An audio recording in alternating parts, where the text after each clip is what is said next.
তোমরা হয়তো এটাই ভাবছো যে এতগুলো ছেলে এখানে কাজ ছেড়ে দিয়ে এখানে কি করছে আর দুটো স্যার ডাকতে এসে তবু কেন যাচ্ছে না। চলো তোমাদেরকে তাহলে প্রথম থেকেই বলি। আর আমার কিন্তু এখন নাইটে ডিউটি চলছে, সেই জন্য কিন্তু আমি এখন 11:30টার সময় উঠেছিলাম। আর এখন কিন্তু 11:30টার সময় উঠতেও কিন্তু আমার গা হাতে যন্ত্রণা যায়নি। আর গা হাতে যন্ত্রণা এই জন্যই করছে কারণ আমি আবার ক্রিকেট খেলছি, সেই জন্য কিন্তু আমার গা হাতে যন্ত্রণা অনেকটাই করছে। তো যাই হোক, তারপর কিন্তু কোম্পানি থেকে 11:30টার সময় চা দেয়, সেই জন্য কিন্তু আমি চা নিতে চলে এলাম। কেননা ঘুম থেকে উঠতেই তো ভাত খেতে ভালো লাগবে না, সেই জন্য।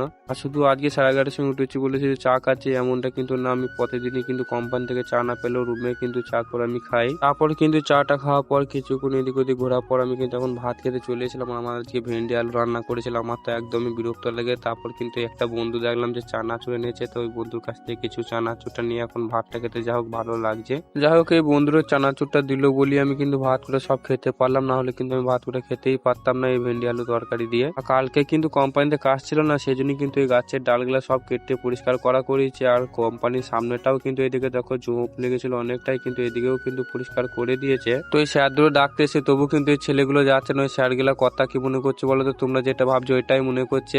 এগুলা কি বলছে তাদের ওদের কিছু যায় আসে না, ওরা কিন্তু এখানে এখন নারকেল ভাঙছে আর খাচ্ছে।